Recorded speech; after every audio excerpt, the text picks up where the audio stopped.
So we're going to be doing a question which involves a uniform drawbridge which has a single tie at an angle of 30 degrees holding it up, which means that here we are going to have to balance some torques. So we have a car here at 1 meter away from the edge of the bridge, and we have the weight of the bridge itself at 4 meters away from the edge of the bridge at the hinge.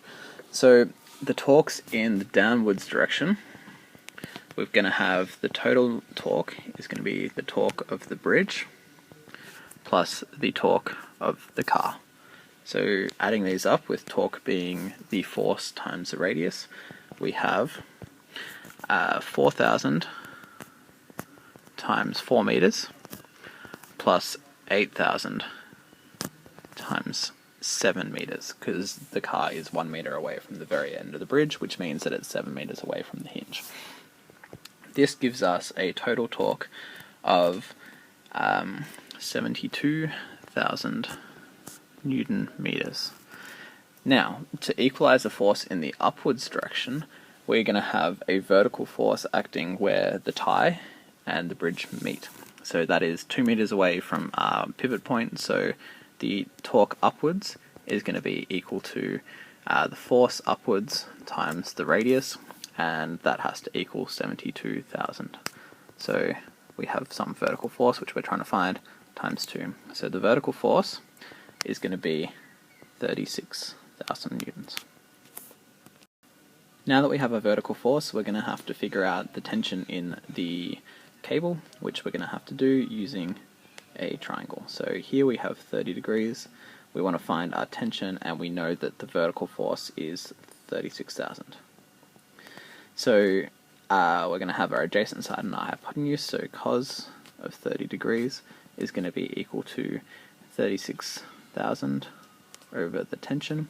So our tension is going to be equal to 36,000 rearranging over cos 30, which gives us a total tension force of 41,569, or 4.1 times 10 to the 4.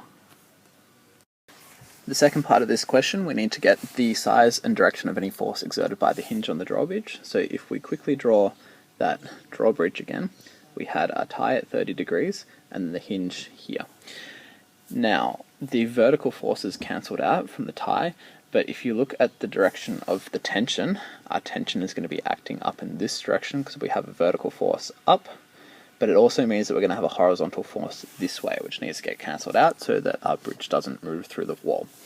So what we need to do is figure out the horizontal force applied by the cable, and then that's got to be opposed by the hinge. So we had our triangle here, which was 4.1 times 10 to the 4 newtons at 30 degrees, and we want to figure out what the horizontal force is. So just using our trigonometry, sine of 30 degrees is going to be equal to a horizontal force over 4.1 times 10 to the 4.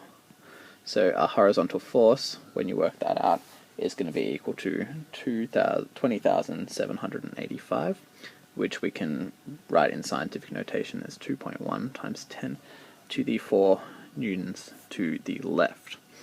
So the hinge, the force of our hinge, has to be equal and opposite to that, so that we have an equilibrium in our forces, so that all our forces cancel out. So the force of the hinge has to be 2.1 times 10 to the 4 newtons right. And that is our answer.